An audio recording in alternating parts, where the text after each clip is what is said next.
Hello everyone, welcome back to knowledge banks YouTube channel. आज हम लोग इस वीडियो सेशन में डिस्कस करेंगे set one of general studies through MCQs for VLW. ठीक है, वीएलडब्ल्यू वालों के लिए जनरल स्टडीज़ के हिस्ट्री। ठीक है, स्पेसिफिकली आज इस सेशन में हम लोग हिस्ट्री को डिस्कस करेंगे अच्छे से।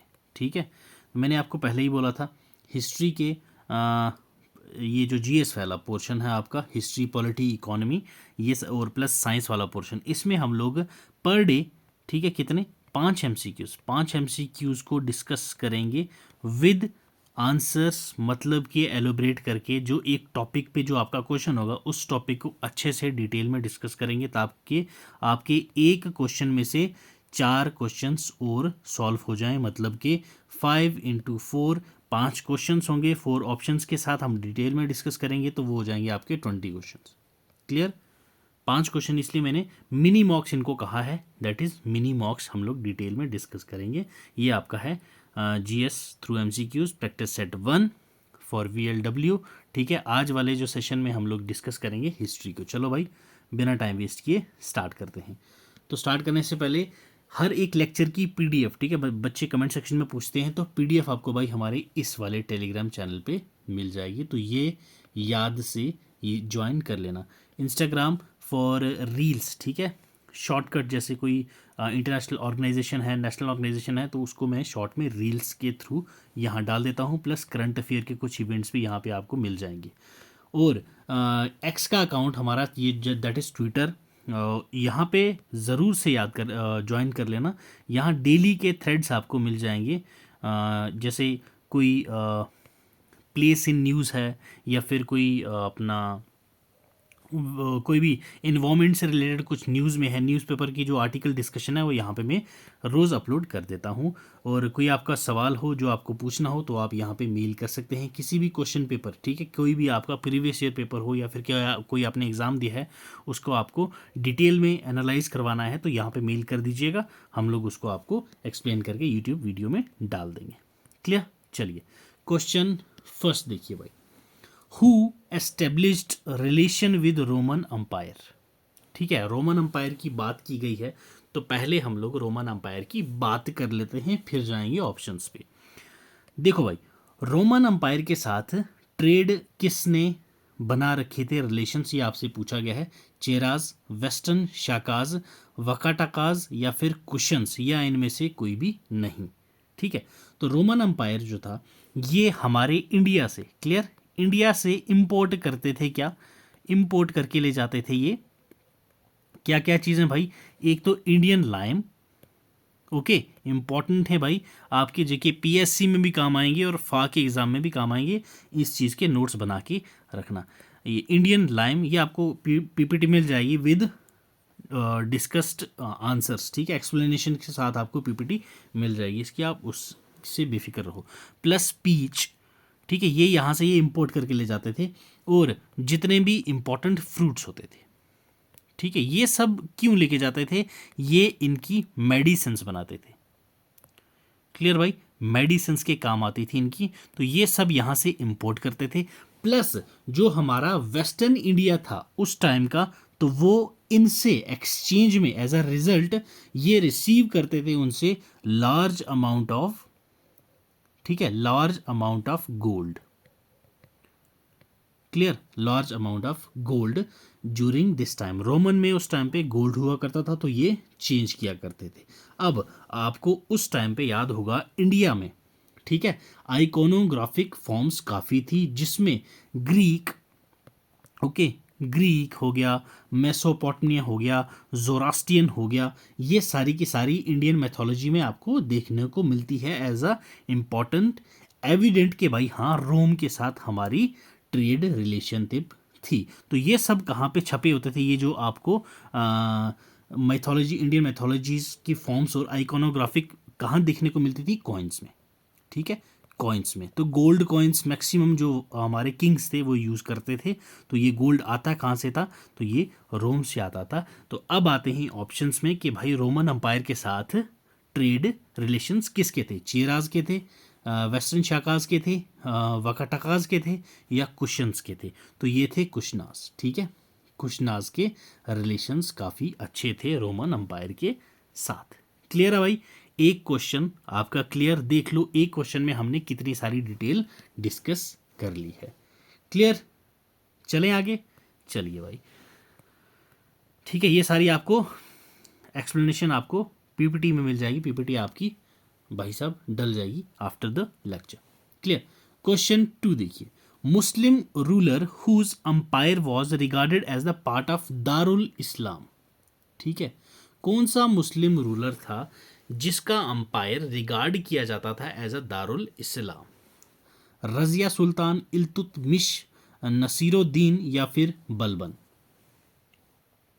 बताओ भाई। ओके, चलो इसको बाद में डिस्कस करते हैं, पहले आते हैं दारुल इस्लाम पे। दारुल इस्लाम है क्या चीज़? ये डिनोट करता था, दारुल इस्लाम जो है ये डिनोट करता था किस चीज़ को, कि भाई जो भी टेरिटरी है, ठीक है, टेरिटरी है किसकी? मुस्लिम्स की। क्लियर? याद रखना, स्पेसिफिकली मुस्लिम्स की। मुस्लिम्स की जो भी टेरिटरी है वो फ्री हैं प्रैक्टिस करने के लिए अपना रिलीजन। ठीक है, फ्री हैं क्या करने के लिए? प्रैक्टिस करने के लिए अपना रिलीजन। क्लियर? रिलीजन और फ्रीक्वेंटली इम्प्लीमेंशन ऑफ इस्लामिक लॉ। अपना रिलीजन भी प्रैक्टिस कर सकते हैं और इस्लामिक लॉ भी वहाँ पे इम्प्लीमेंट कर सकते हैं। इसको हम लोग बोलते थे दारुल इस्लाम। अब एक टर्म और आती है भाई, दारुल हर्ब। ठीक है, दारुल हर्ब, तो ये क्या चीज़ है सर? तो दारुल हर्ब डिनोट करता है वो ज़मीनें जो रूल की जाती थी नॉन बिलीवर्स के, नॉन बिलीवर्स दैट इज जिनको काफिर्स वर्ड दिया गया था। ठीक है, काफिर्स। तो ये नॉन बिलीवर्स कौन होते थे? मतलब जो मुस्लिम्स, सॉरी मुस्लिम मतलब जो मुस्लिम नहीं होते थे या फिर जो इस्लाम को नहीं मानते थे। क्लियर? तो ये दारुल इस्लाम और दारुल हर्ब, ये दो टर्म्स थी, बहुत इंपॉर्टेंट है, most important terms for your exam.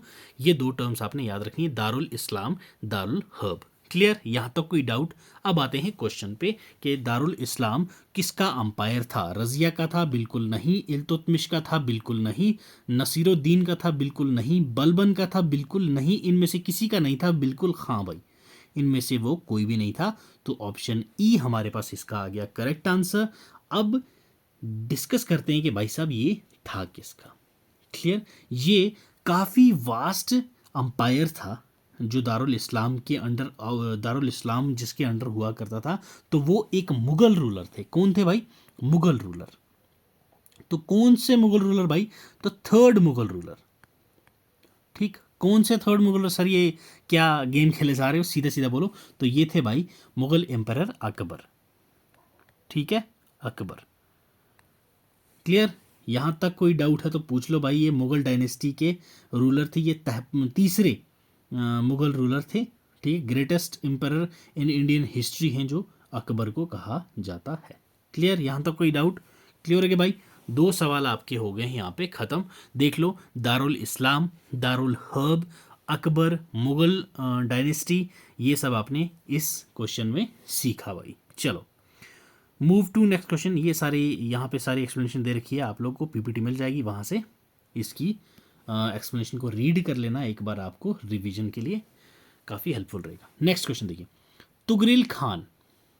ठीक है, तुगरिल खान जो बंदा था उसने अपना स्टैंडर्ड रेज करा रिवॉल्ट करके, किसके रेन के टाइम पे, किसके अगेंस्ट जिसने रिवॉल्ट करा, ये आपसे पूछा गया है भाई। अलाउद्दीन खिलजी, फिरोज तुगलक, खिज्र खान या फिर बलबन? यस, बताओ। ये तुगरिल खान पहली चीज तो कौन था भाई? आपको पता होना चाहिए क्या कौन था? बंगाली गवर्नर था। क्लियर? बंगाली गवर्नर। एक चीज ये आपको होगी क्लियर। अब ये जो वॉर की बात चल रही है, रिवॉल्ट कब हुआ था? ये रिवॉल्ट आपको पता होना चाहिए 1279 सीई। 79 बोलते हैं ना, 79 80, हाँ वो 1279 सीई ये इसमें हुआ था। ठीक है, और ये जो तुगरिल खान था ये तुर्किश था। ठीक है, तुर्की ऑफ खैतान ओरिजिन का था। ये स्लेव ऑफिसर था किसका? ये स्लेव, ठीक है, स्लेव ऑफिसर था। किसका स्लेव ऑफिसर था भाई ये? तो ये था स्लेव ऑफिसर किसका? सुल्तान इल्तुतमिश। ओके, सुल्तान इल्तुतमिश का स्लेव ऑफिसर हुआ करता था कौन? तुगरिल खान। तो इसने वॉर किसके अगेंस्ट शुरू करी थी? That is Balban. Okay, option D is the correct answer. अब तुगरिल खान को एग्जीक्यूट कर दिया गया था जब बलबन ने अपने बंदे ट्रूप्स बंगाल में भेजे। यहाँ पे ये बंगाल में आए, वॉर हुई, तुगरिल खान को एग्जीक्यूट कर दिया गया, मार दिया गया। उसके बाद बंगाल का गवर्नर कौन बना ये आपको पता होना चाहिए। तो वो कौन बना था भाई? बुखरा खान।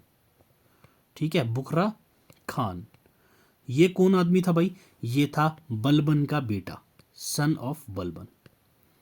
ठीक है, तो ये फिर बना था गवर्नर ऑफ बंगाल। क्लियर? यहां तक कोई डाउट मेरे भाई? ये हो गए हमारे 3 क्वेश्चन। क्लियर? चलो जी, move to 4th question. Who was the first Mughal ruler who fought against British? पहला कौन सा मुगल सल्तनत था? मुगल सल्तनती नहीं भाई, मुगल रूलर था, मुगल शासक जिसने ब्रिटिश के खिलाफ लड़ाई लड़ी। कौन था भाई? औरंगजेब, शाहजहां, बहादुर शाह जफर या जहांगीर? यस, बताइए। तो आपका सही उत्तर है भाई औरंगजेब। ठीक है, option A is the correct answer. Aurangzeb ही है जो, ठीक है, ये फर्स्ट मुगल एम्परर है जिसने कॉन्फ्लिक्ट किया था किसके साथ? ब्रिटिशर्स के साथ। कब? 1689 में। ठीक है, सॉरी, ये ईस्ट इंडिया कंपनी और मुगल एम्परर के बीच में वॉर चली थी। कब से कब चली थी भाई? ये 1689 टू 1690। क्लियर? तो ये पहला कौन था? Aurangzeb. Option E is the correct answer. Clear? चलो जी, अच्छा हाँ, यहाँ पे थोड़ी सी बात कर लेते हैं भाई। हम लोगों ने तो यहीं क्लोज कर दिया था किस्सा।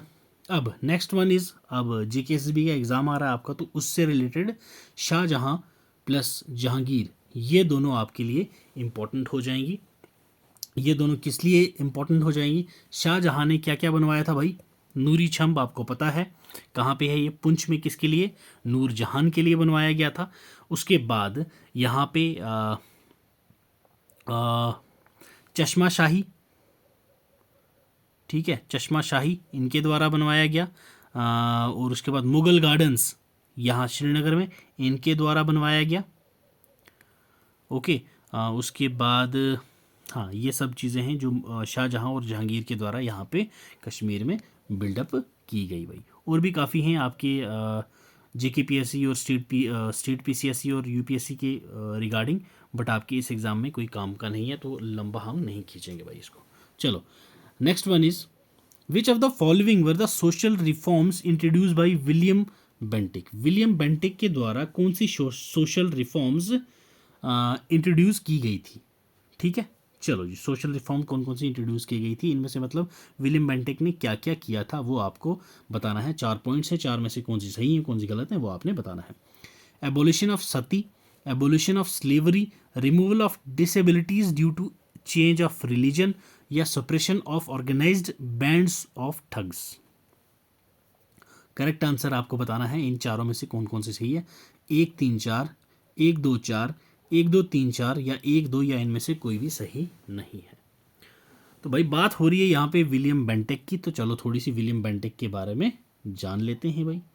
अब विलियम बेंटिक फेमस कब हुआ इंडिया में? जब इसने कुछ बेनिफिशियल रिफॉर्म से इंडिया में लाए।